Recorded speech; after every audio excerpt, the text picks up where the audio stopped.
You came right fresh here. Yeah. How is Portland? I've never been. It's It's nice. beautiful. It's Yeah. cool there. Yeah. Yeah, I've been there a few times now. cool. So it's in the process of going live right now. Okay. I'm gonna turn off my camera because I'm not really going live ready. I think you look lovely. Um, Thank you. Uh, okay, so it's It gone says it's live. live. Let me check on YouTube. And then let me If I can try share with this. the screen sharing.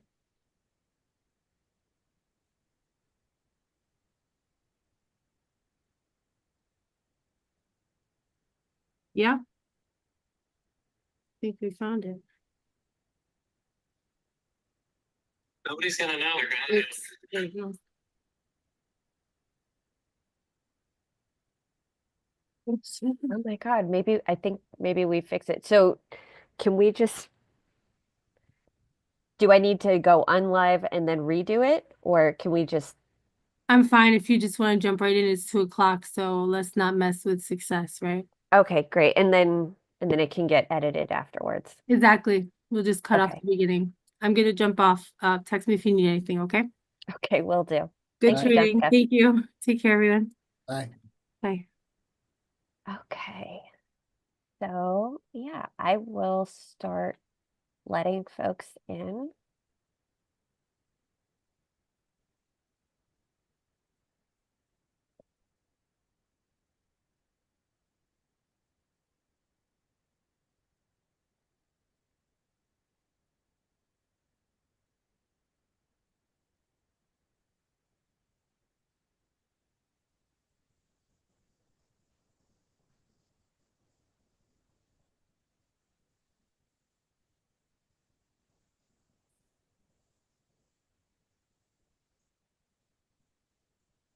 So welcome everybody who's here so far. We're taking just a few minutes to allow more people to come into the training. But in the meantime, uh, please feel free to introduce yourself in the chat. And just so you are aware, this training is being broadcast on YouTube. That way it can be accessible to people later on. So if that means you prefer to keep your camera off, that's totally fine. But just be aware of that.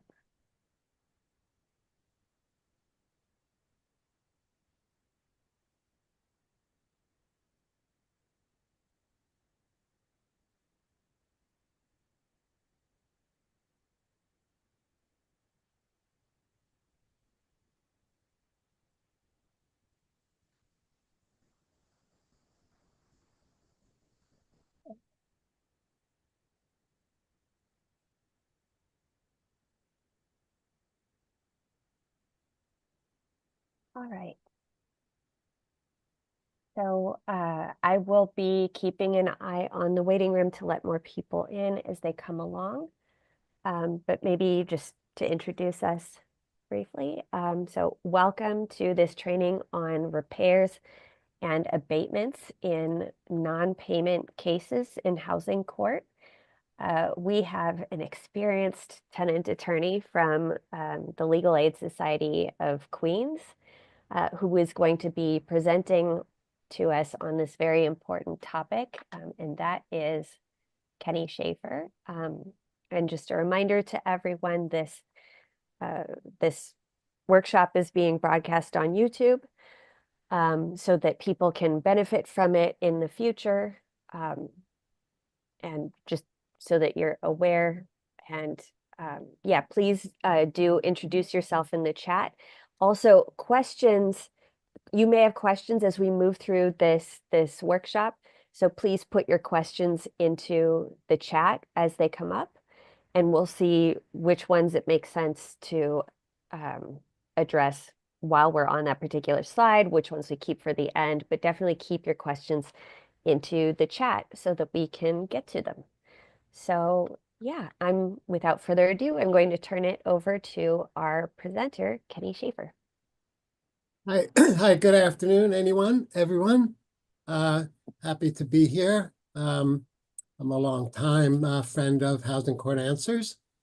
and I'll be talking to you this afternoon and talking with you about how to raise and obtain repairs and abatements in housing court non-payment proceedings. So I hope there'll be a lot of questions, and it could be sharing experiences that you had that did or didn't work out well. A lot of what we're doing is always trying to nudge the court in a better direction to not just be a rent collection agency for landlords, but do a better job of enforcing tenants' rights. So the more experiences people can share and find things that weren't done right and can be advocated around, the better things might get. Okay, so with that, we can start with the first slide. All right, so first I'll begin with the legal framework for getting repairs and abatements in non-payment proceedings.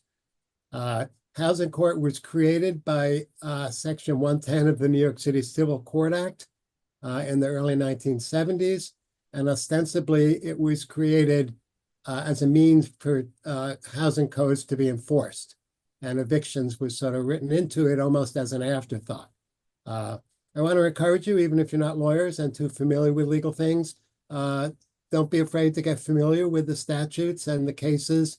They're not really incomprehensible if you read them. They are written by lawyers and often can mean sometimes more than one thing, but that's okay. That's how it goes. So the Civil Court Act is what created housing court, and it says, among other things, that regardless of what the case is about, the court can employ any remedy to enforce housing code standards. Then housing court cases, the procedures are governed by something called the RPAPL, which is a real property actions and proceedings law. And Article 7 of that is housing court cases. And Section 711(2) deals with non-payment proceedings. And RPAPL 743 deals with the answer. And as I say in the slide, the court says the answer may contain any legal or equitable defense or counterclaim, and the court can render an affirmative judgment for the amount found due on the counterclaim. I'll explain a little bit more what that means.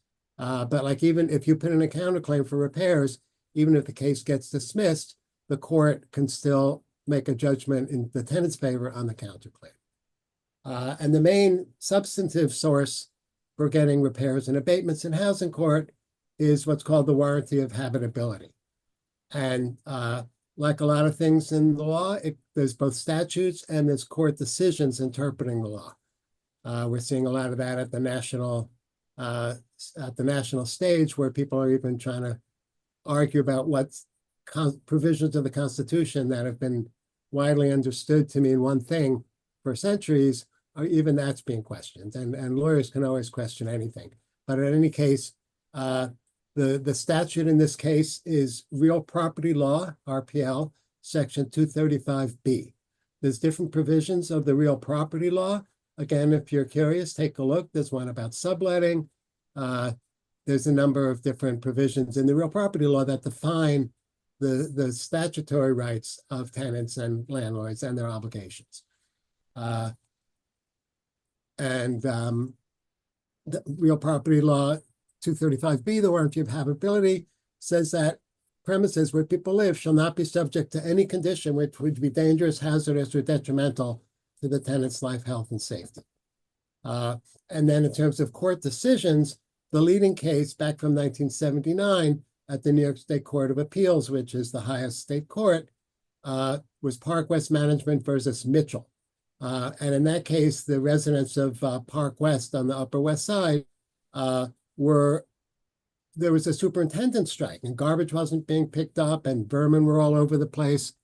And the landlord said, well, that's not our fault if the supers are on strike. But the highest court, the Court of Appeals, said it doesn't matter if the tenants are not getting everything they're entitled to, the landlord's not entitled to all of the rent.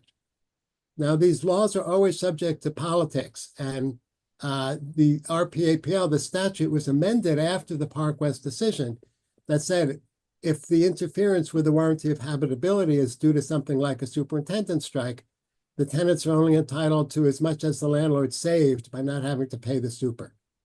because it's not the landlord's fault. There's no similar provision for tenants if they can't pay the rent because of something beyond their control. There's no grace given to them. But landlords are given the grace that if the warranty is interfered through a third party, their damages are limited. But that's not a very common situation. But basically, the judges all know that, at least in theory, tenants are entitled to repairs, and in theory, a rent abatement if conditions are not up to snuff and up to code. In practice, it's not always that easy, and we'll get to that with the next slides. Again, any questions, put them in the chat. And anyway, we'll keep going.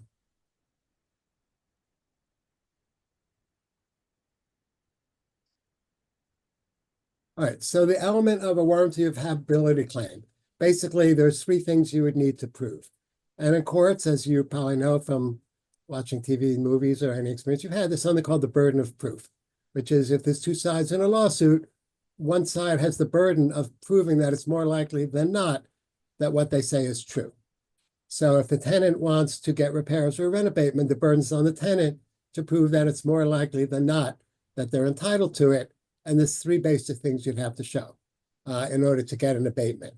Not necessarily to get repairs, but to get an abatement, you would need to prove, obviously, that the condition exists. And there's different ways to do it. HPD violations, photographs are extremely useful, and just the tenant's testimony, just for them to come to court if the case gets as far as a trial. Or even if it's just in a conference before the case does go to trial, but to see whether there could be a settlement, the tenant's own oral testimony is evidence as well. But it's very important to have more than that, such as HPD violations and photographs. Now, in order to get a repair, that's really all you have to prove, is that the condition exists and basically that the tenant didn't create it. But in order to get a rent abatement, if you can get it at all, which I'll get to, it's harder than it should be. You'd also have to prove notice that the landlord knew about the condition. How could they correct it if they didn't know about it? And different ways to prove it could be, again, HPD violations or complaints, which are accessible on the city website, www.nyc.gov/HPD. You can type in an address and get a list of all the current violations and of complaints, not just for the individual apartment, but for the whole building. If a number of people in the building have the same problem, lack of heat, rodent infestation, leaks, things like that, the judge can take notice of that. Notice could also include telling the super, but don't always rely on that. The super works for the landlord. Their job depends on staying on the landlord's good graces, so don't expect the super to come to court and admit things that are helpful to you. Obviously, every super is different, but just don't rely on that. You want to have something in writing to show. And then the third thing is to show that there are no problems with access. Landlords would often claim the condition doesn't exist and they didn't know about it, and they tried to fix it even though it didn't exist and they didn't know about it, and the tenant didn't let them in. They'll argue these contradictory things and see which one will stick. So in terms of access, it's really important to have a paper trail. Notice to the landlord that the condition exists. It's very good if you have any kind of written communications with the landlord, which could be email, text, even letters. Always keep a paper trail. If the landlord asks for access on a certain day and it's not convenient, you answer and provide other days that access could be provided. Or if there's a temporary reason, some family emergency, whatever, person just started a new job, just say that, but always be responsive on any issues of access, because otherwise that will defeat any abatement claim. Okay. And I'm just going to ask a question. So the notice and the access, I noticed that the idea of having things being in writing is really important here. And, it's about, from what you're saying, it sounds like it's about proving that the landlord knew about all of this and then didn't take actions. But I'm wondering if it seems like it's also to establish a timeline of everything that went on, because from what I understand, having your heat be out for 3 weeks is not worth as much money-wise as having it be out for 3 months or 3 years. So are you maybe going to speak about this later, the importance of the timeline for all Yeah, of definitely. The time comes into it and proving it as well. This will sort of get into the measure of damages, meaning if you get an abatement, how big would it be? Would certainly depend on the duration, and you'd have to prove the duration. And I may mention it before because I put it in one of the later slides, but violations on HPD's website sort of disappear in various ways. So it's a good idea to keep a printed copy of if you do get violations on the website, because by the time you get to a decision in court a couple months later, it may no longer be on the website. So just keep printed copies is what I do. But yeah, a really helpful tip. Yeah. I wouldn't have assumed that. Yeah. It's ways to get it. It doesn't completely disappear, but it's very, very hard to get. Mm. All right, so here's the practical consideration in trying to get abatements and repairs in housing court. And let me just say, it's difficult to get repairs in housing court, and it's much harder to get abatements in housing court in most cases. The reason is that most people in non-payment proceedings in housing court owe back rent and don't have it and are at serious risk of losing their apartment. And maintaining the apartment is paramount for most tenants, even if it's not perfect, be it ever so humble. It doesn't mean they're not entitled to it, but I guess I'm going to slip into quoting rock and roll songs. You can't always get what you want. It's a little hard way to put it, but housing court is not really user-friendly for tenants. It's not designed that way, really, even though it should be. So you have to have an end plan. If the tenant does have the rent available, then it's much easier to press for an abatement. But even if there's a risk of losing the apartment and you have to take a lot of time to try to find a way to get the money together, raising abatement claims gives you much more leverage in court and gives you much more likelihood of getting the time you need, as well as getting the repairs. So to quote Meatloaf, 2 out of 3 ain't bad sometimes, considering the alternative. So you just, and obviously it's the tenant's choice, whether they have a lawyer or a non-lawyer who's working with them. They're the ones that should make the final decision because they're the ones, of course, whose home is at stake. Okay, so I'll just leave that point there for now. How do you raise warranty claims in a non-payment proceeding? So most tenants, especially if they don't have a lawyer, will answer in person in the clerk's office in Queens. It's room 209. It's been a long time since I've appeared in the other boroughs, but obviously each borough has a clerk's office. And if you get a non-payment proceeding, you have a certain amount of time to go answer it in person.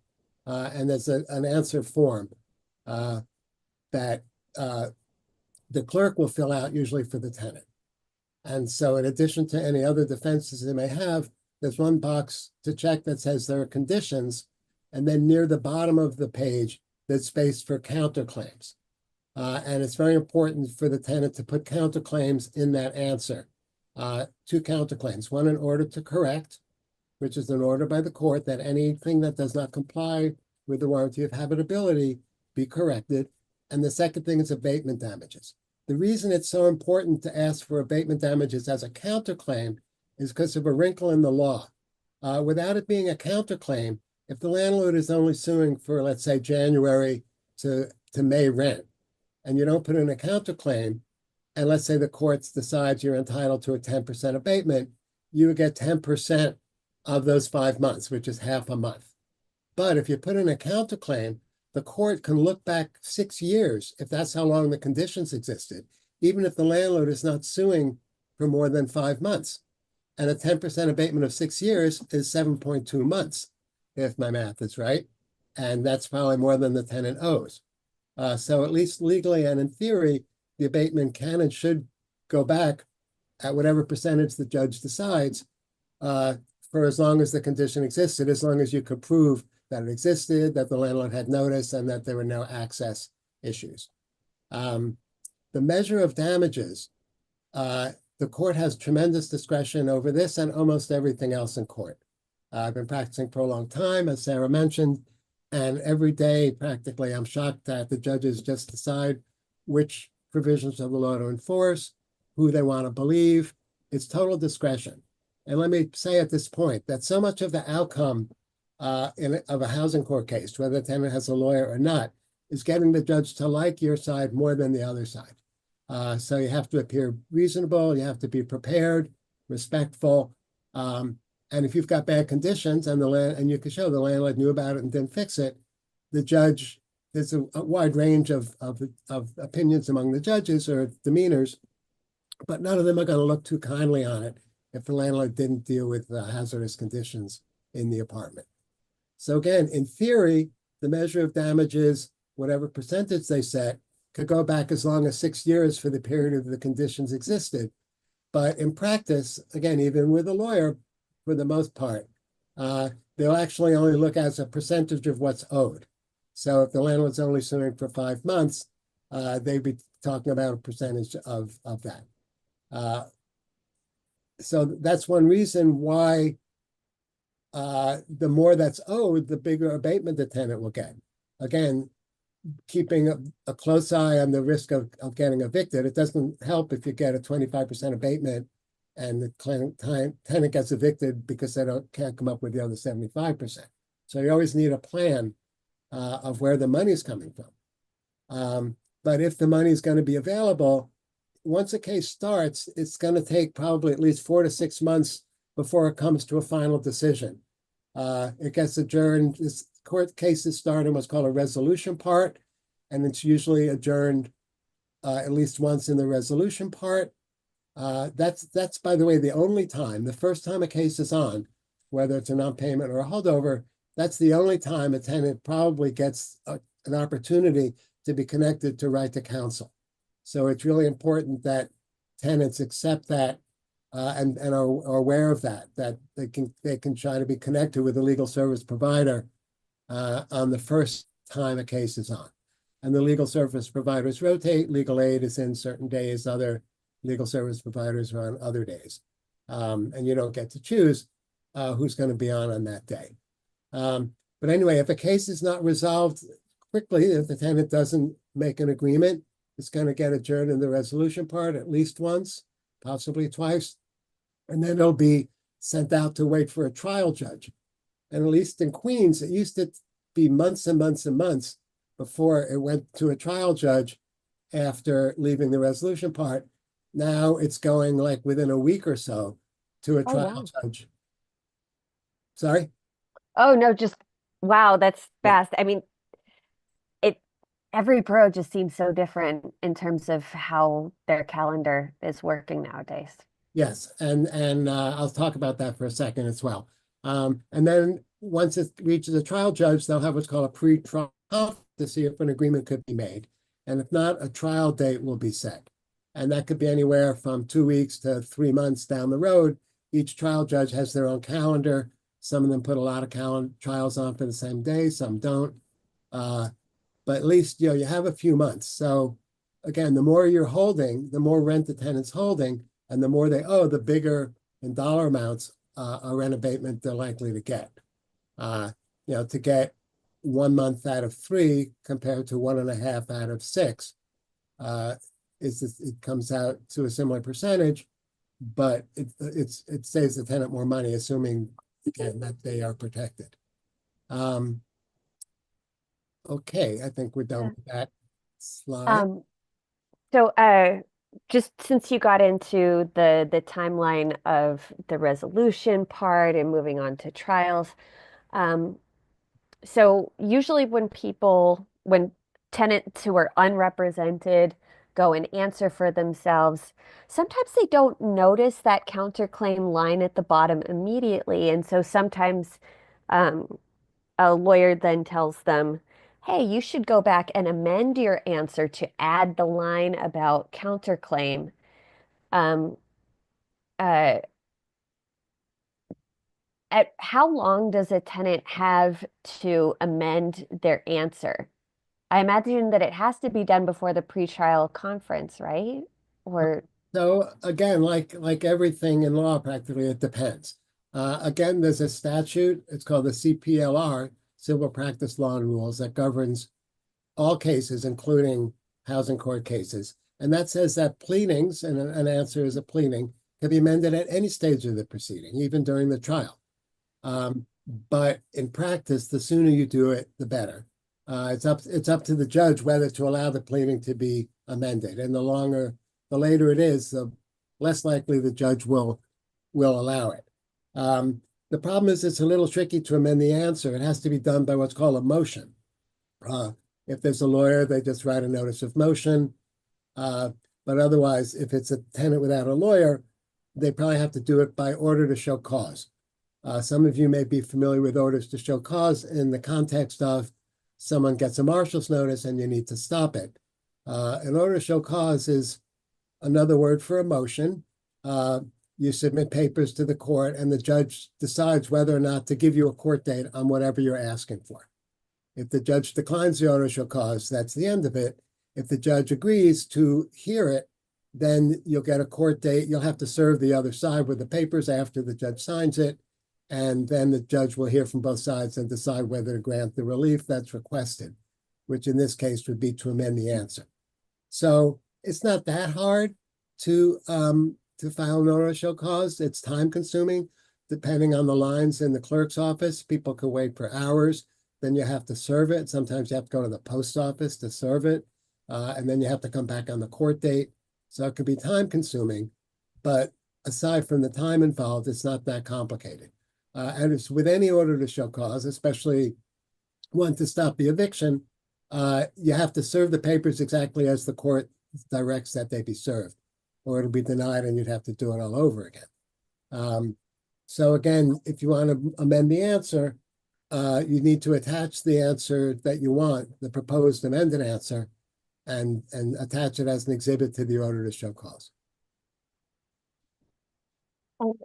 Maybe you'll get into this later, but I was wondering if you'd be able to say what happens. You mentioned the pretrial conference and how it's kind of there's usually another chance to maybe do a settlement agreement or stipulation of settlement, but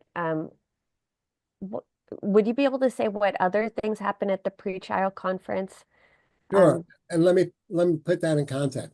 So the courts are under tremendous pressure to dispose of cases. They don't really care so much how they are disposed of. If the tenant wins, if the landlord wins, it doesn't matter to them. They have so many, because of the COVID backlog, number one, although that's been pretty much, I think, caught up with. Courts have been reopened for a couple of years now. And the landlords, even years and years ago, have always been pushing to speed up eviction cases, speed up the issuance of warrants of eviction after the end of a case. You know, there's different steps of a housing court case. Let me just mention those. In a non-payment proceeding, before the case is even started, the landlord has to serve a rent demand. And now with good cause eviction, they have to include various pleadings as far as whether the tenant is covered by the new good cause eviction law, and if not, why not? But anyway, they have to serve a demand before the case is started. Then the next step is what's called, they serve a petition, a notice of petition on the tenant with an index number, and then the tenant has to go and answer it. And then you get an initial return date. And the courts are under tremendous pressure. They put tremendous pressure on tenants to settle cases before the tenant's really ready, and whether it's in the tenant's interest or not. And they'll sort of threaten them that if you don't settle, you'll have 5 days to pay. It's a lie, because especially on the first time a case is on, it's going to get adjourned for a month or two if there's no agreement. And then it's going to get adjourned for a few months after that if there's no agreement. So if there's no agreement in the resolution part, then the case will go, as I mentioned, and as Sarah said, to a pretrial conference with the judge. And they say, like, why can't this case be settled? It's just a non-payment. How much time do you need to pay? And then the tenant will say, well, they're not entitled to all the rent, and I have bad conditions. They need to be corrected. So one thing I would always advise is for the tenant not to settle until the repairs are done, because very often the tenant settles, they have to pay the money, the landlord doesn't make the repairs, and it's very difficult to get the repairs done at that stage. Again, it's very time consuming. You need to do orders to show cause, multiple court appearances. It's much better for the tenant, of course, if they want the repairs done, not to even make an agreement until after the repairs are done. Adjourn the case, set up access dates, and then I'll be in a better position to settle. So very often with my clients that on a pretrial conference, if I'm not going to settle, in addition to the repairs not being done, we're just not sure of the money, where it's coming from. We're working on it, but we can't really commit today to a specific time. And the judge will want to get you to show your cards, what proof you have. Again, you want the judge to like your side, so you want to be cooperative. Some landlords will take advantage of knowing what you can and can't prove to create a narrative to defeat it, even if it's not completely true. They're not always the most ethical practitioners in the land. But there's really nothing you could do about it. You do have to show your cards at a pretrial conference and explain why you're not prepared to settle for a tiny abatement or no abatement. And then you'll get a trial date, again, somewhere between a couple of weeks to a few months in advance, depending on the judge's calendar. Did that answer the question? Yeah, that's so great. We had a related question in the chat. Are there any recommendations when discovery should be sought and by what means on these kinds of claims? Yeah, I mean, without a lawyer, it's really hard for tenants to do any kind of discovery. Discovery is a remedy in any court case where one side can try to get information from the other side before the case to avoid surprise and to narrow the issues. I can't really see a circumstance where the tenant would want to do discovery in a case like this. The landlord theoretically could do discovery. They'd want to, and I've seen that. There's different types of discovery. There's depositions where someone has to come in and answer questions. There's a demand for a bill of particulars where they ask you to specify who did you tell, what's the name, what's the dates that you told them, how did you tell them, to make you show all your cards. It slows the case down for months. So it's very rare for landlords to move for discovery in a non-payment case. Discovery is more common in other kinds of cases. Before the rent laws were fixed in 2019 with the Housing Stability and Tenant Protection Act, HSTPA of 2019, landlords used to have a huge economic incentive to kick people out if they were a remaining family member after a rent-stabilized tenant moved or passed away, because they could jack the rents up incredibly. So they would fight what is called a succession claim that was made because they had a huge economic bonus to kick someone out. Now those loopholes were closed, and for the most part, landlords cannot get much of a big increase if a tenant moves, and so they have less reason to fight a tenant's discovery claim, succession claim. But prior to that, landlords would very often move discovery in succession cases. Now discovery is not very common in housing court in these cases, yeah. Thank you. And discovery is always made by motion. There's different kinds of discovery. There's a couple of things you have the right to do, but the rest of it, like a deposition, you'd need permission from the court. It slows the case down, so you have a burden to show why it's so important to get this information, so the court doesn't have to guess, and it will actually facilitate getting to the right decision. Right. And I imagine discovery will come up in our later workshops on overcharge, for example. Definitely, yes. That's the big one. Yeah. So just a plug for everybody, if you like this workshop, come to our other workshops too. Such useful information. Okay. All right. So the best ammunition in getting repairs and abatements is HPD violations. And there's a couple different ways to do it. One, and the best one, is to call 311. It creates a record that you made the complaint. It puts the landlord on notice. And if the inspector comes and writes a violation, that's kind of a smoking gun that a serious violation exists in the apartment. And the courts are very aware of that. There's a provision of the multiple dwelling law, section 328, that says the court can take what's called judicial notice of HPD violations, meaning if it's on the city's website, www.nyc.gov/HPD, the court, you don't have to prove it, you don't have to get it into evidence, it's automatically into evidence. There are circumstances, so calling 311 is one way to get violations. The other thing you could do is to ask for a court inspection. And in certain circumstances, that's a very good tool, because when you call 311, it's sort of hit or miss as to whether an inspector is going to come. They might come when you're not home. It's a little unclear. Whereas if you ask a court inspection, you know what day the inspector is going to come. You can make arrangements to be there.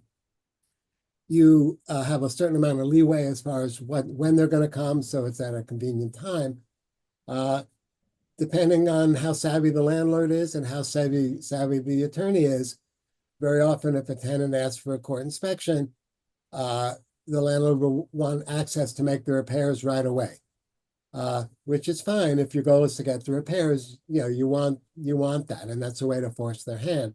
However, if you're looking for a real big abatement because you've had mold in the bathroom for 3 years, the evidence is going to disappear if they come in and correct it. So you need to make sure you preserve that evidence with photographs, and again, print out any violations before they get erased. Yeah. So that's a consideration. Yeah, I'm just thinking with mold, also photos, and you want so many of them because you want not only the close-up to show how gross the mold is, but also the panned out version so you can see, wow, this mold is covering 40% of that wall. Exactly. And the landlords often, the judges are often, some not much at all, but many of them are sort of not listening too much to what the tenant says if it's just what they say. Whereas if you hold up a vivid photograph, and that's true for lawyers too. So I have a color printer at home, and very often, I'll print up some photographs. My client will send me photographs on my phone, and I'll print them and bring them to court. Pictures of mice, pictures of bad conditions. Really push the goalposts your way in terms of getting a fair settlement or a fair disposition. Yeah. So we've got a question in the chat. When would you request a court inspection? At what stage of the case? So again, it's sort of a chess game. Usually most things, it's the sooner the better.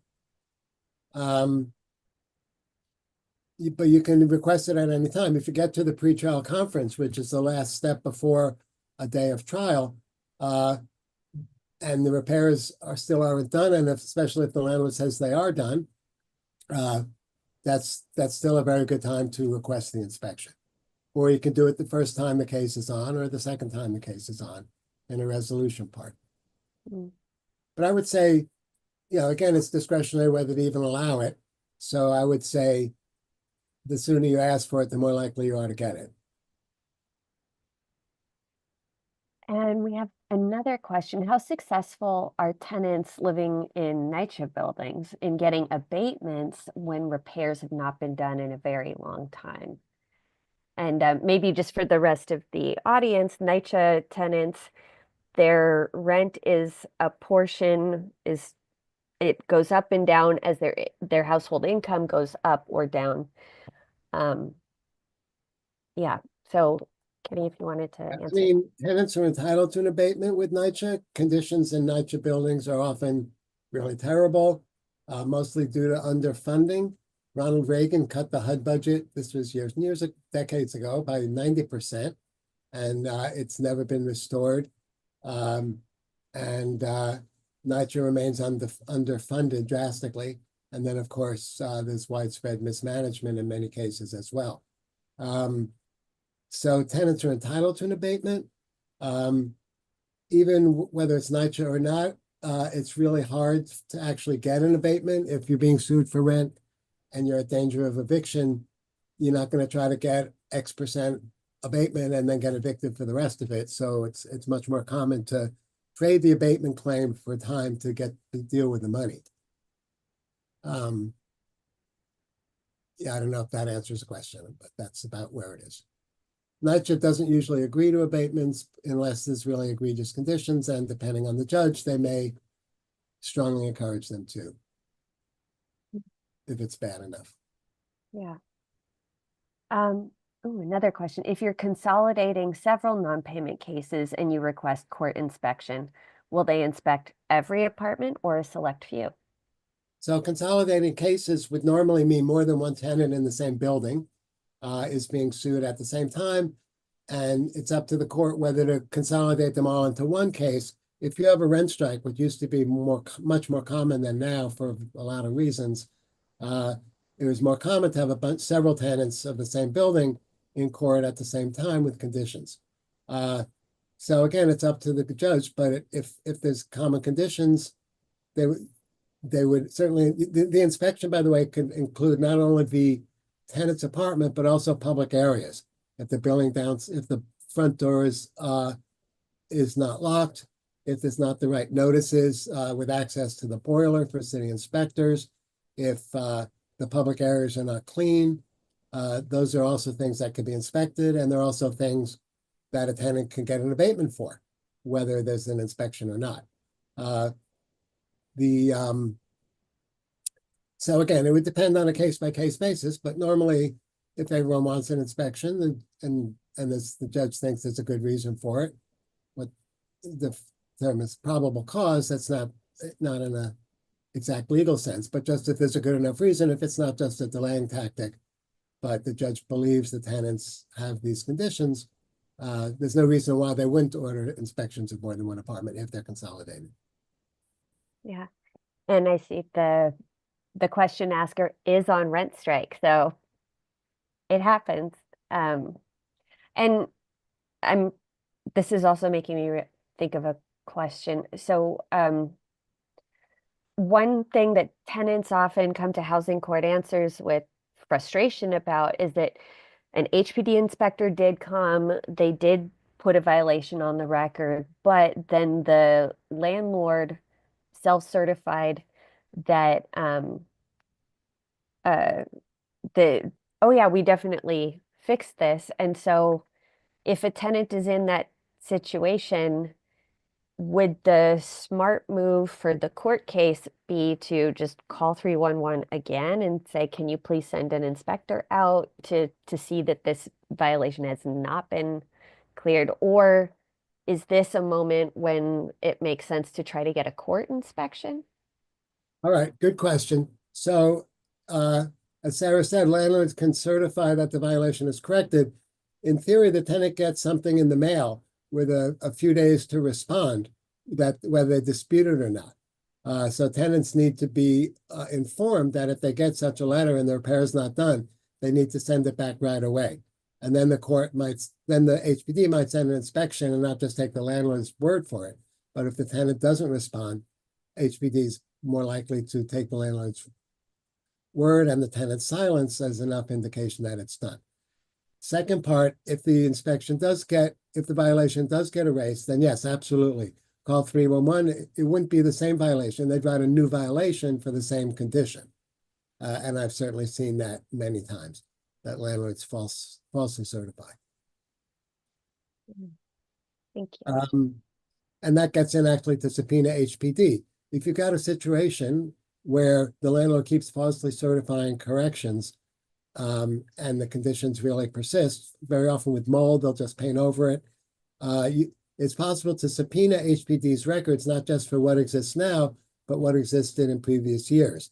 And the court can help a tenant without a lawyer to prepare a subpoena and to serve it properly.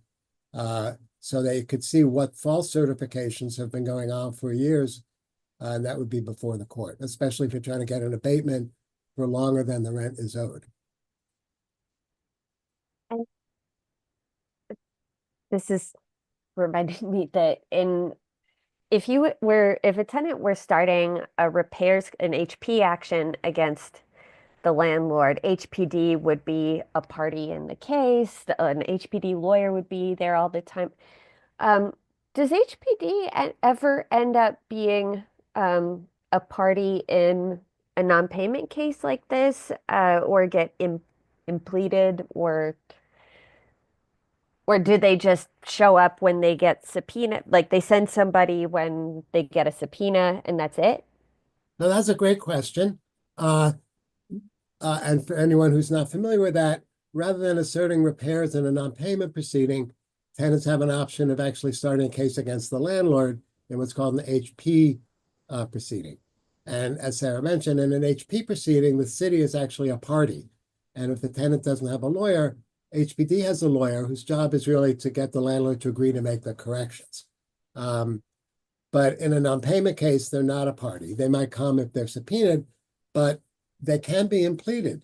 The court can add any party who's necessary to a proper resolution of a case.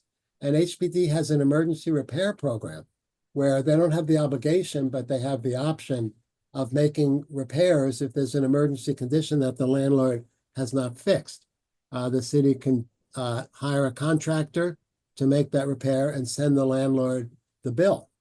That's not today's topic, but the option of that, many of us feel that the whole idea of having for-profit housing for low-income people is not really the best way to run a society, because you can't, reap exorbitant profits from poor people who can barely afford enough rent to maintain the building.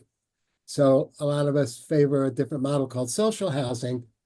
And one way to get that is for the city to take buildings away from landlords who do not correct hazardous conditions, who do not pay their taxes, who do not pay their emergency repair liens, and have the city take title and keep it as social housing, tenant run on a nonprofit basis. There's a number of different models for that. But in any case, it's possible to try to implead HPD, but it's in a non-payment proceeding. It's pretty unlikely because the emergency repairs at this point are optional for the city, they're not mandatory. So it's not likely they would be impleaded. Yeah. Okay, just in terms of adding additional parties to a case, any suggestion for a good place to start for research? Well, to answer that, I'd need to know more about what kind of situation you're talking about. Right. Can the person who raised that question be a little more specific? Yeah. So Tom, maybe you could specify what you meant there. But yeah, maybe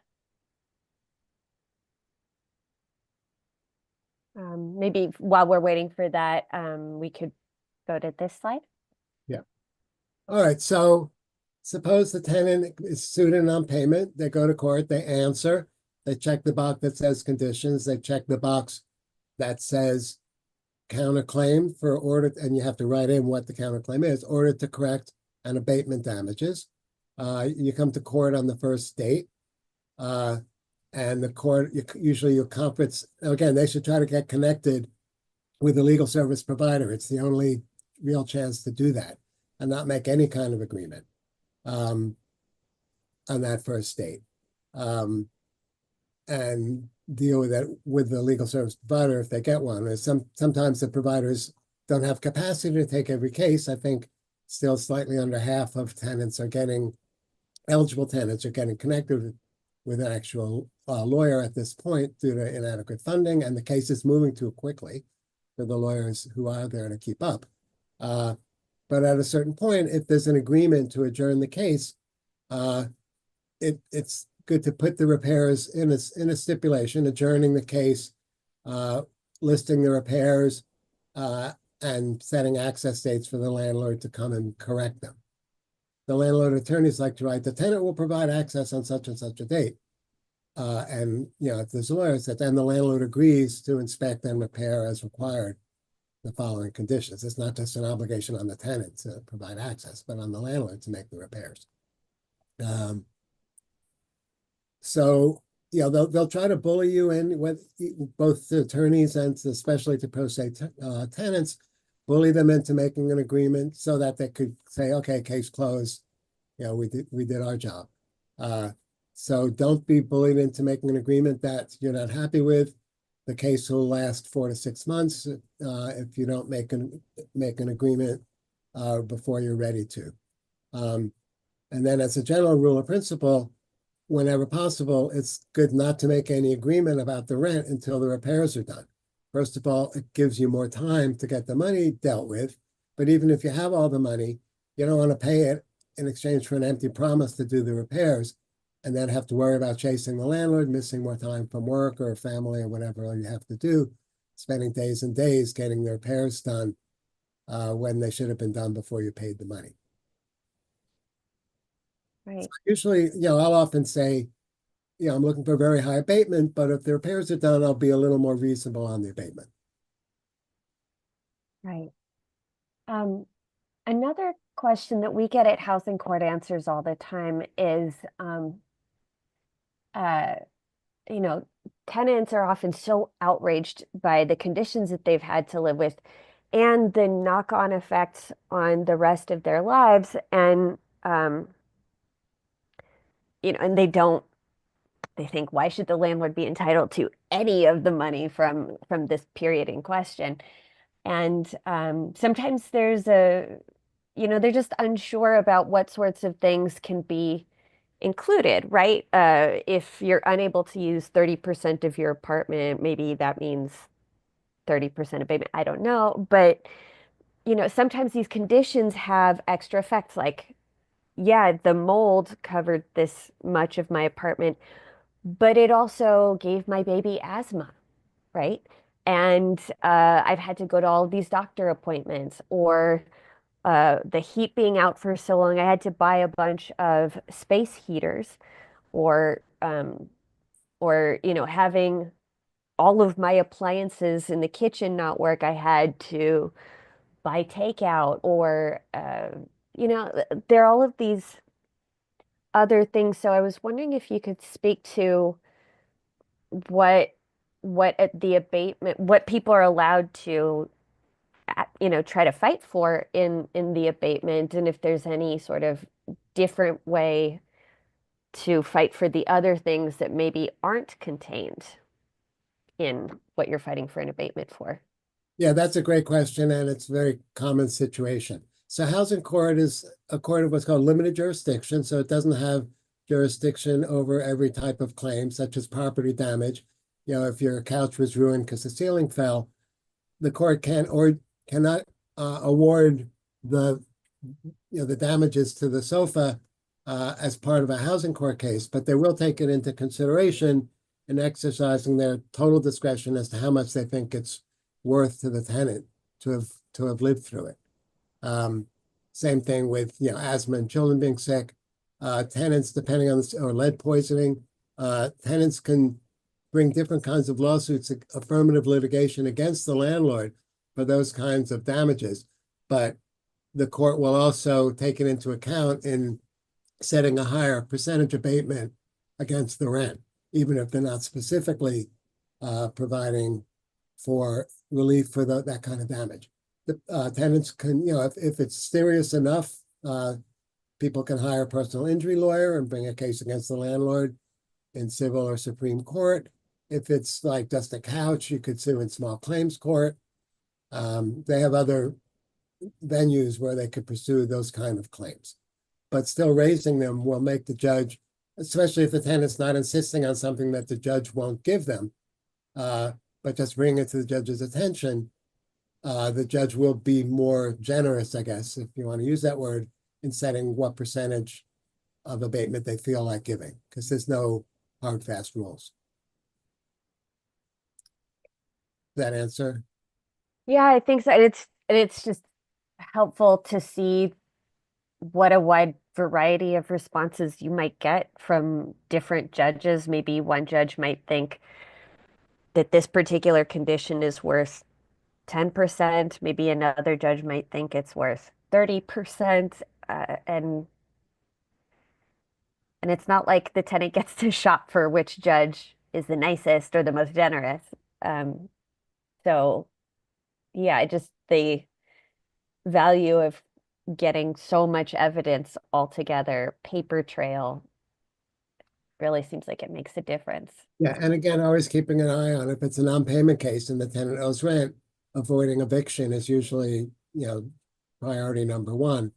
And being flexible on the other issues is an important part of the strategy. Yeah. And okay, so going back to the question that the attendee had asked about suggestions for places to start research.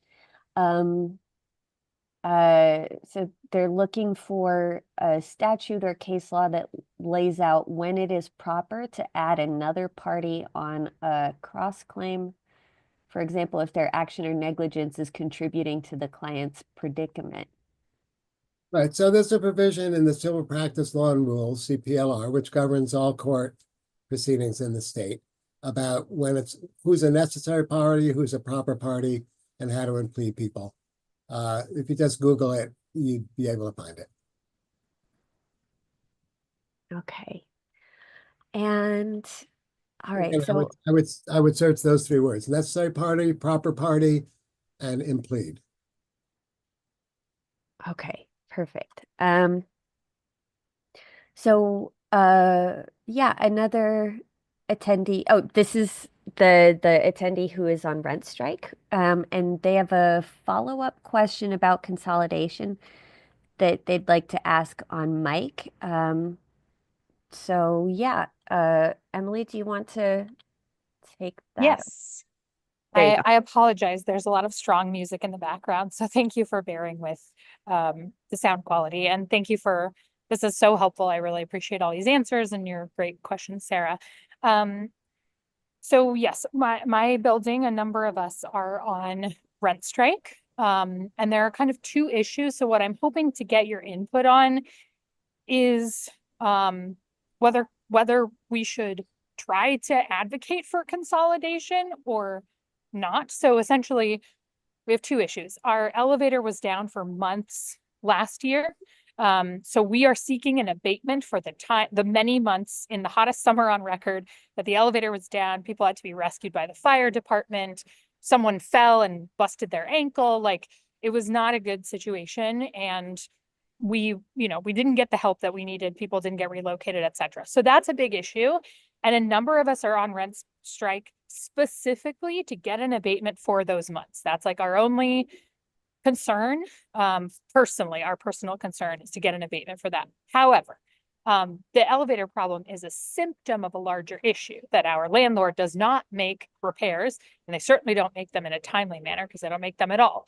So there are a number of people on the rent strike who don't have a bathroom ceiling.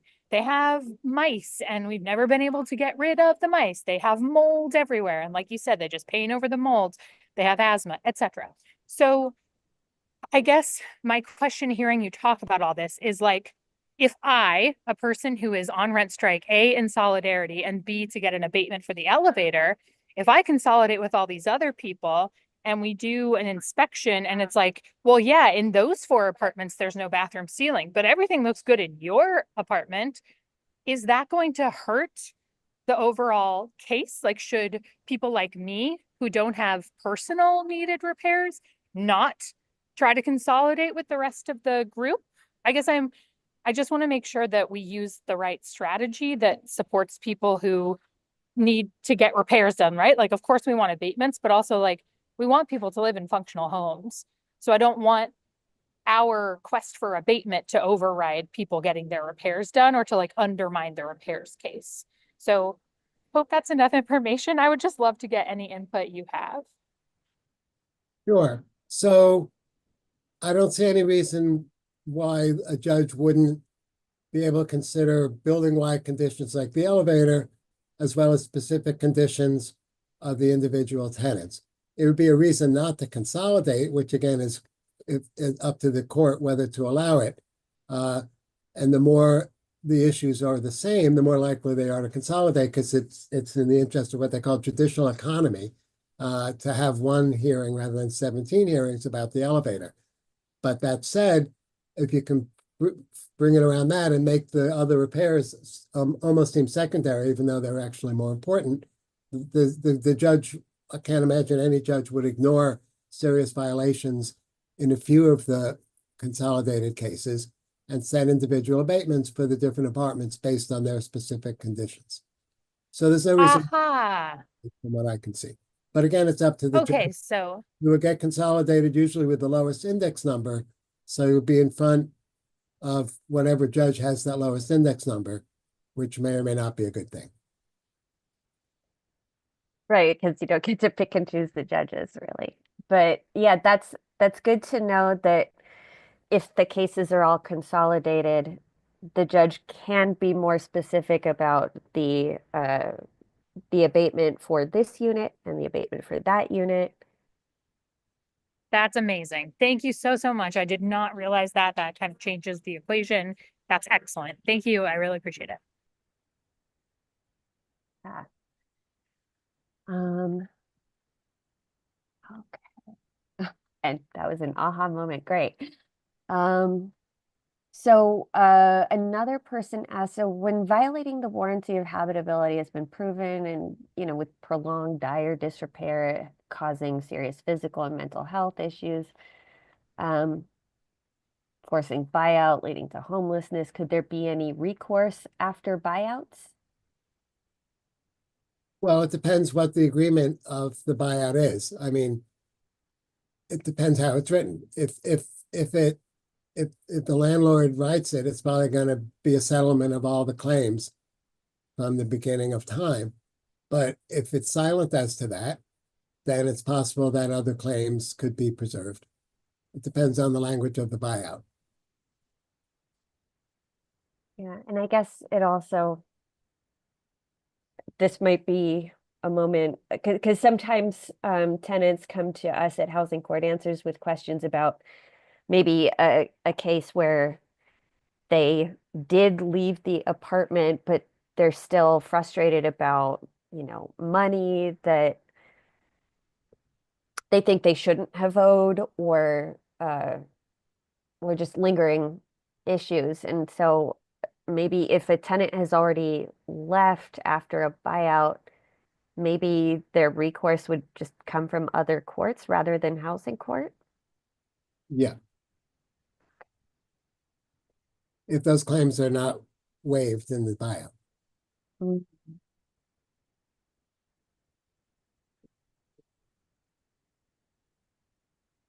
Ooh. All right, so this one's pretty quick. If there's an agreement that the landlord's going to make repairs and they don't do it, what's the remedy? You can restore the case by order to show cause. So again, an order to show cause is really a way to make a motion. It's a way to ask the court to decide a particular issue of a case rather than the whole case. At this point, the tenant would just go to the clerk's office, wait online, say they want to bring an order to show cause to restore the case. And you should be clear what you're asking for, which would be, abatement damages. If there's violations of record that were not corrected within the statutory time, then they could be asking for civil penalties, ask for abatement damages, ask for an order to correct. And then again, make sure the papers are served exactly as required, or it'll get denied and you have to start all over again. Now, in a non-payment case, often the tenant might agree to get 2 months, let's say, to get the money paid, and the landlord's supposed to make the repairs, and they don't do it. If the tenant doesn't have the money yet, it could be risky to restore the case if the repairs weren't done, but it could be riskier not to, because then when the landlord is either about to serve a marshal's notice or has served a marshal's notice and you bring an order to show cause to stop it and you say the repairs aren't done, the judges love to say, well, why didn't you mention that before? Why did you wait? The reason tenants usually wait is just they have very busy lives, and even though the repairs are important, so are their jobs, so are their kids. It doesn't negate the fact that the repairs weren't done. But if the tenant didn't move first, the courts will hold it against them. And also you could possibly use the fact that the landlord didn't make the repairs and keep their end of the bargain as a reason to get additional time to deal with the tenant's obligation to get the money paid. Well, this is very helpful for me because sometimes people call housing court answers because they're in that position where there is a deadline for getting something paid and the landlord hasn't made the repairs and they're trying to make that decision. Do I do the order to show cause now, or do I wait until I'm closer to having the arrears paid off, or I've made more progress with my one-shot deal application? And it's sometimes hard because even though there isn't a technical limit on how many times you can do in order to show cause, when the number starts getting, we're on order to show cause number 6 or 7 or 8, the judges seem to get more impatient with the tenant. Why, why hasn't all of the money already been paid? And so tenants are often just we as people trying to help tenants,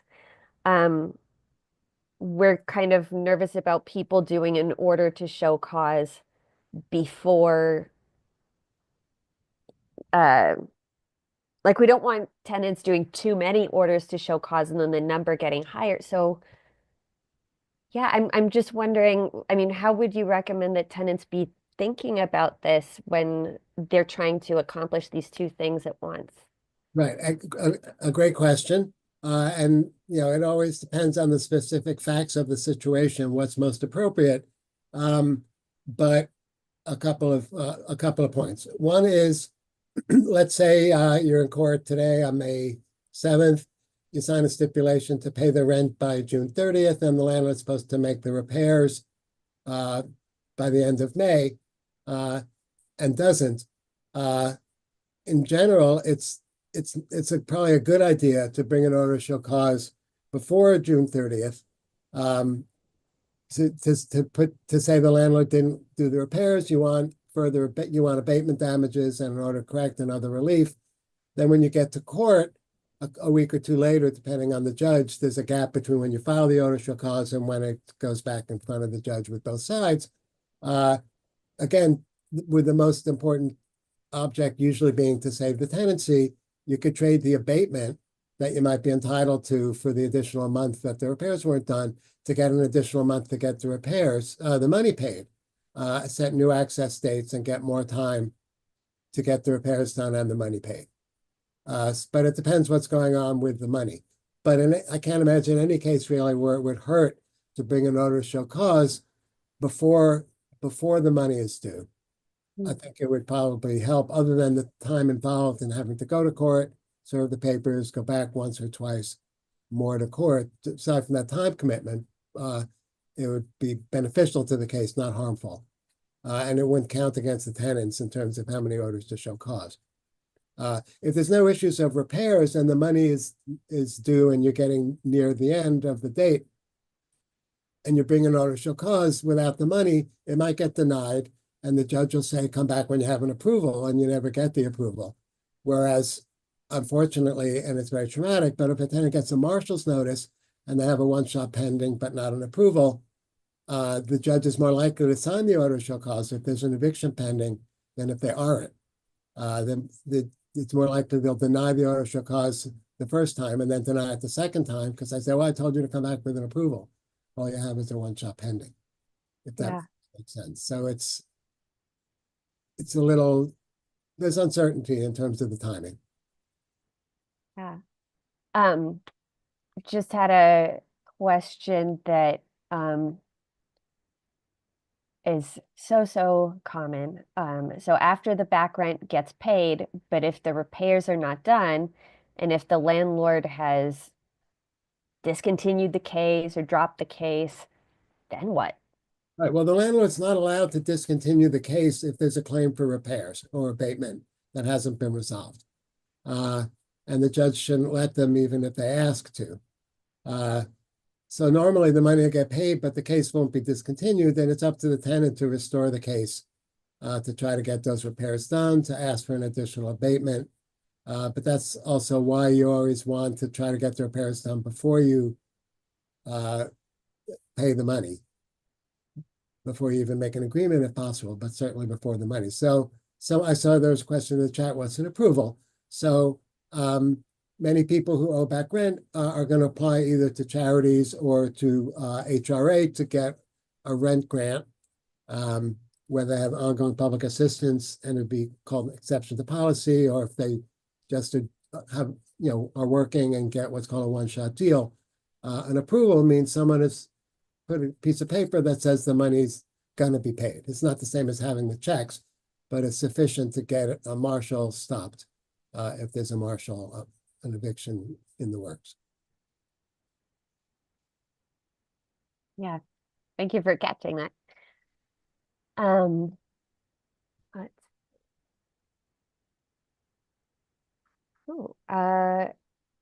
see. Oop, oopsie daisy.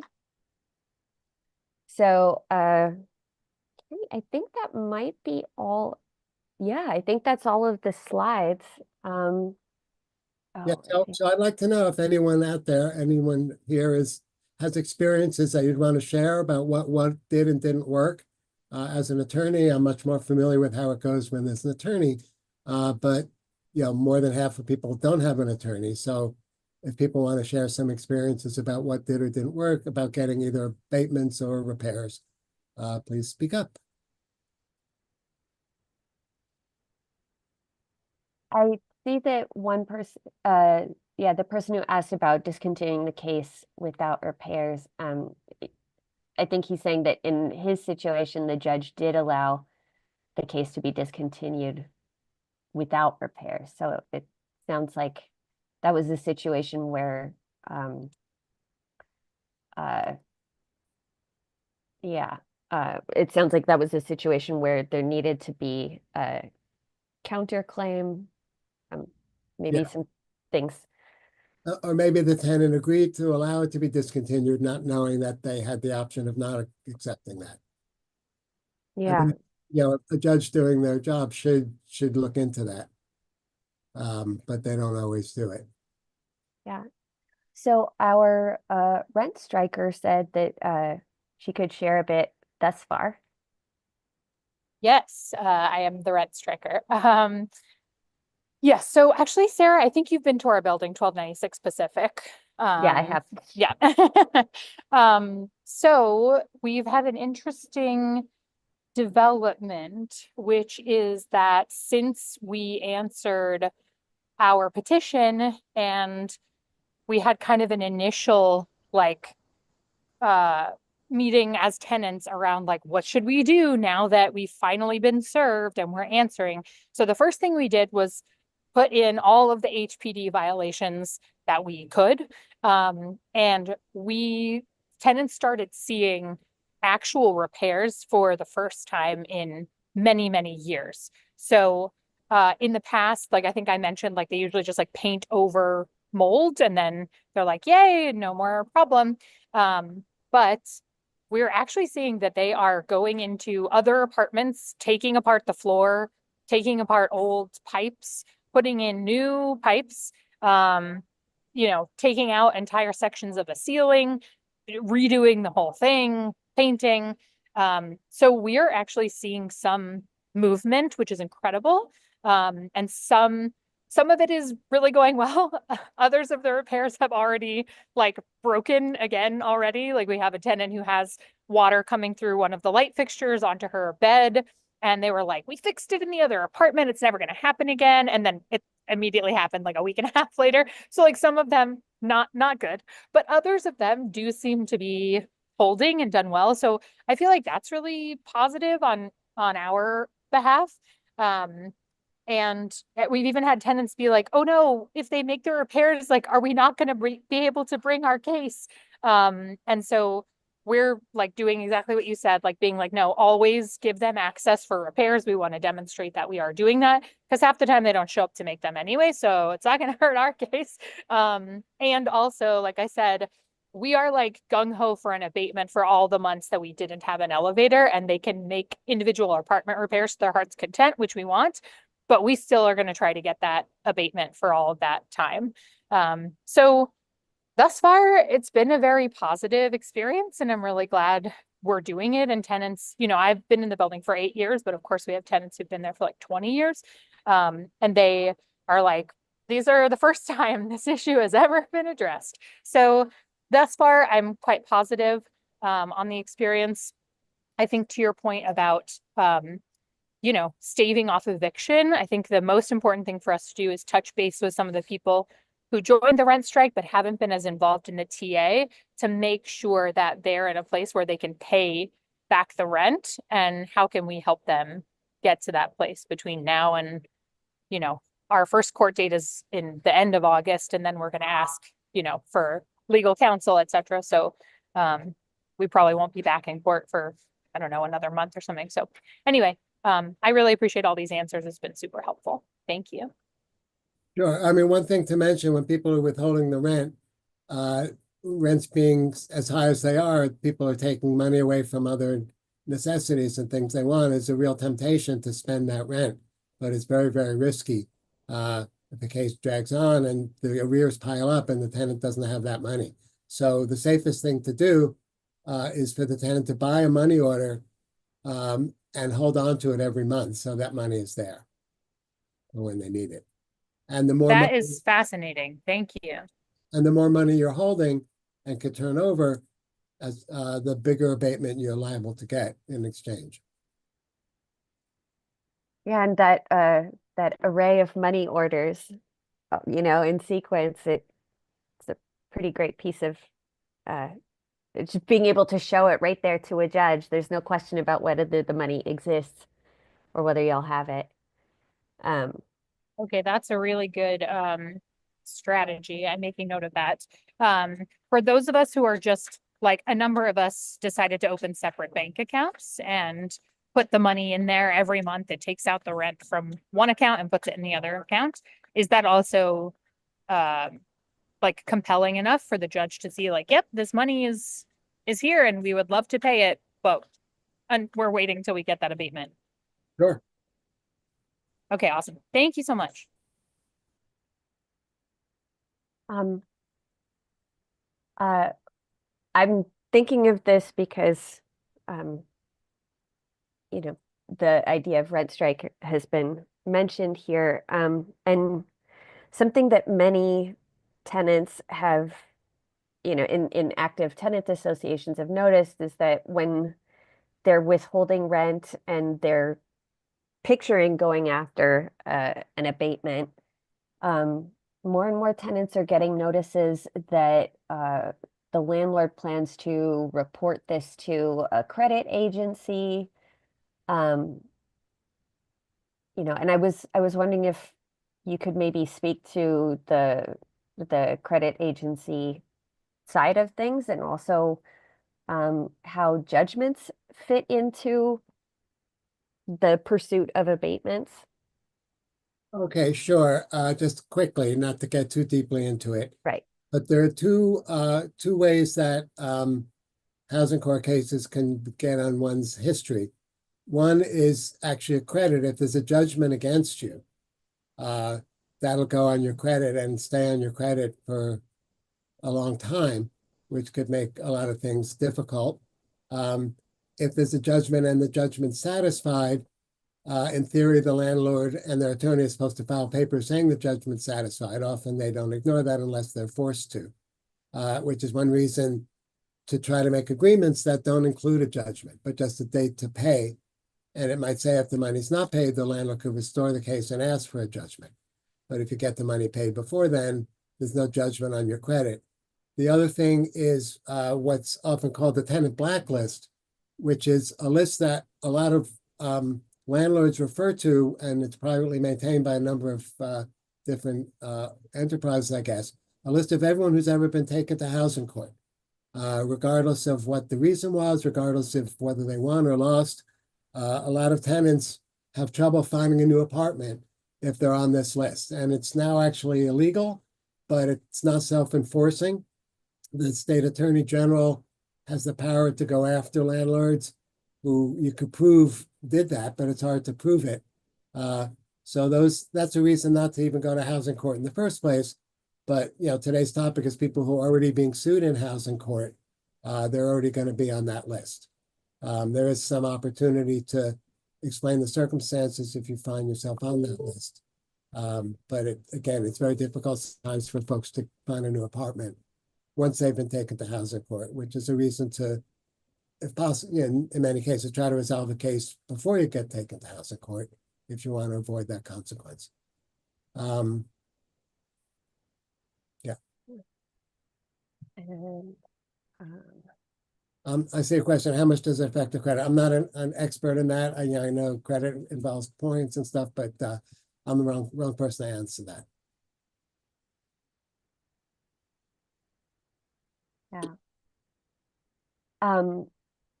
Oh, another thing that people are sometimes surprised about is they wonder, can't I sue the landlord to try to get an abatement?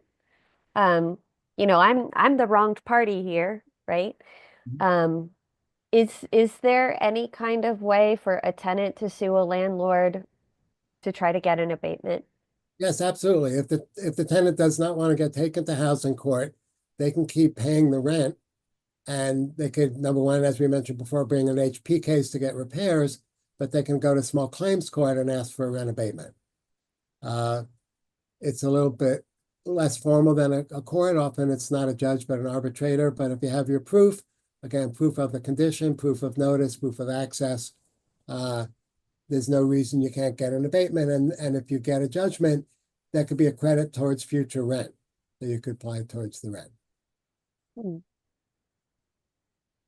And then there, inside of an HP action, when a tenant sues a landlord for repairs, my understanding is that you can't get an abatement from that type of case.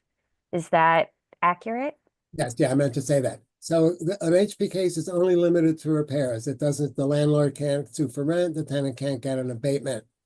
The only thing the court can do in an HP case, two things. One is to order repairs, and the other is to assess civil penalties against the landlord, which go to HPD in most cases if the repairs are not made within the time frames set for the different types of violation. Violations are characterized A, B, and C, C being immediately hazardous and usually have to be corrected within 48 hours. B, if it hasn't changed, have to be corrected within 30 days. And A violations, which are considered non-hazardous, like just paint, peeling paint, 90 days. And the amount of damages is much more severe for C damages, for C violations, and less so for B violations, and still less so for A violations.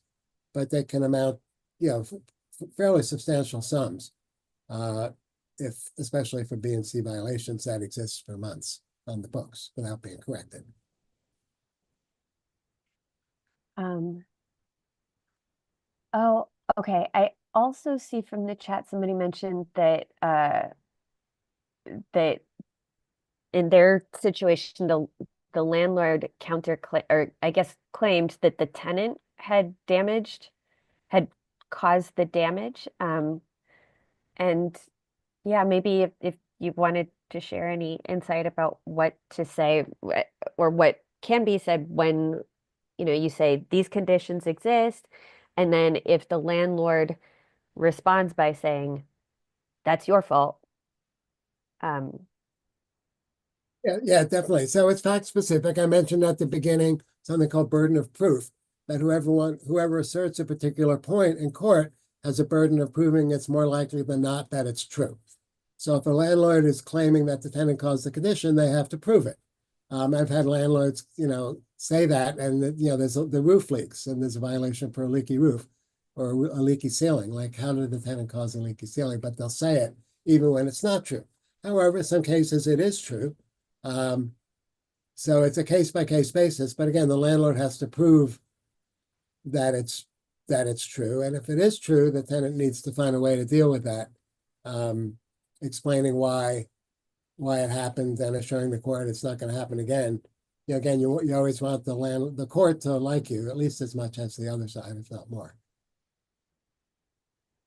Yeah, I think somebody once had told me you want to get caught being the most reasonable person in the room. Yeah, and that's true at the pretrial conferences. Again, the judges are trying to force a settlement, and they'll be inclined to punish whoever they think is wasting their time by not making the case go away. So you always want to be look like you're the reasonable one and why you can't settle. If it's money, you can say, well, gee, we just can't commit to a time right now. There's a lot of moving parts here. And meanwhile, the repairs haven't been done or whatever. But yes, you always want to let the judge direct their impatience at the other side. Yeah. And I see somebody mentioned that they saw their own landlord take advantage of the money judgment fear factor to push for a lower abatement with their neighbor when the case went to trial. And yet they're curious about how much leverage tenants really have. Yeah, again, the main thing, not just the judgment, but of course, is preserving the apartment. And that's why I said it's really difficult, even with an attorney, to actually get a rent abatement when the apartment's at risk. It's much more common to raise that in a credible way, and then trade that for the additional time that you need for the client, either to come up with the money or to find another place to live. There's other defenses too that you might raise in a case with the idea not necessarily of winning on them, but using them to get more time in the case and trading it for a better result, such as claiming that the papers weren't served properly. It's very common for papers to be put up on the door. The landlord will come, they ring the bell, no one's home, they tape it on the door. That's called conspicuous service. And under the statute, they're only allowed to do that if they make a real sincere attempt, or more than one attempt, to actually serve the papers in person before sticking it on the door, which often doesn't happen. So I'll often raise that defense that they didn't really try to serve it in person, not expecting to win necessarily and get the case thrown out, but to trade that for getting the case adjourned for another 2 months.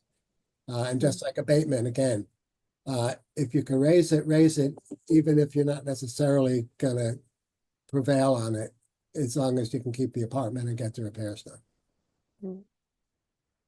And another question, what claims avenues are available besides housing court? So I know you mentioned small claims court. Are there other avenues that you think would be valuable to mention? Well, for tenants without a lawyer, I think small claims is probably the most they can handle. You can bring cases in civil court. There are filing fees. You can bring cases in state Supreme Court. But it's pretty hard to navigate that if you're just a tenant. So I would say, small claims court and HP actions are the easiest for a tenant without a lawyer. Right. Yeah, and like, for example, if the ceiling collapsed, shattered your spine, etc., you'd mentioned a personal injury attorney, and I guess that would be in Supreme Court? Yeah. Okay. And there's personal injury attorneys that work on contingency, meaning, they'll take a third or 30% if they win, and they don't get anything if they don't win. And so that's a way for someone without resources to have a case brought. Oh, and I'm also realizing, so if a tenant is rent stabilized, they could also make a complaint about repairs to DHCR, who could issue a rent reduction order, which is not exactly an abatement, but it's at least. Yeah. Definitely, that's another option, and that avoids having to go to housing court and face those negative consequences, both of time and credit type reporting. I actually have a follow-up about DHCR.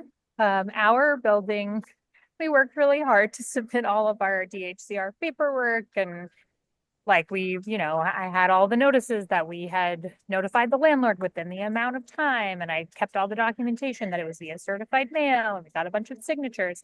And we have never heard word one in almost a year from DHCR. Like, is there a way to know what the heck is going on with that? Will it hurt our case in any way if we let it be known that, hey, we did file this petition, we did file this information, and like we never got a judgment? Will a judge be like, oh, well then we're not giving an abatement here, like wait for that? It's possible the judge might do that. Same thing with overcharge complaints.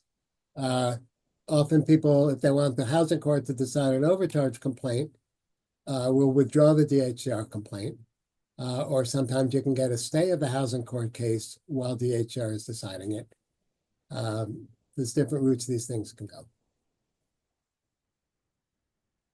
So should we just not mention the DHCR situation? Like, do they have a way of knowing about it without us? Only if the landlord brings it up. Oh, well, they're not gonna bring it up. So great, thank you.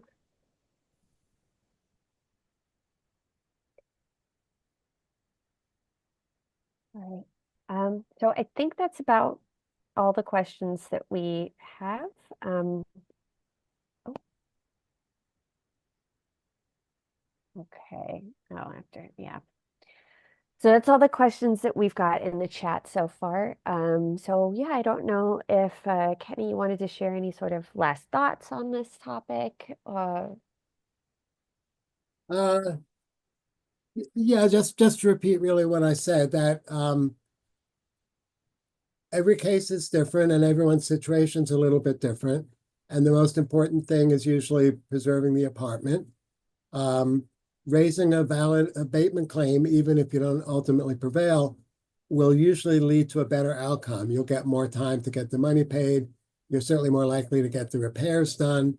You could maybe sort of trade the abatement claim for having the repairs done before you agree to pay the money, which number one ensures that the repairs actually get done, and number two gets more time to get the money together. Or if the tenant has to leave, get more time before the tenant has to leave. So it's, it's strategic. It's sort of a chess game, how to interplay the different types of claims at the same time. And proof and pictures and videos and written proof, all of that, no matter what, would be helpful for people keeping their options open. Yeah. Photographs most important, walk in and just show an egregious condition, whether it still exists or had existed in the past. Right. So thank you so very much, Kenny, for giving us this presentation on abatements for repairs issues in non-payment cases. Yeah, this workshop is part of our spring series with many different topics that are relevant for tenants and their advocates in housing court. Check out our website for other workshops that are being offered as part of this series. Yeah, and also feel free to call our hotline when you have some specific questions. And also, this video will live on YouTube, on our YouTube channel. So feel free to share it with friends, family members, neighbors who need this information as they are trying to develop their own strategies. Yeah, I guess the last one I want to say is, like, as I said at the beginning, don't be afraid, even if you're not a lawyer, to read the statutes. They're written in English for the most part, and it's very helpful to know what they actually do and don't say. And it'll make you a more effective advocate if you know a little more what you're relying on. Beautiful. Thank you very much. And yeah, enjoy the rest of your week, everyone. And keep getting more information. Information is power.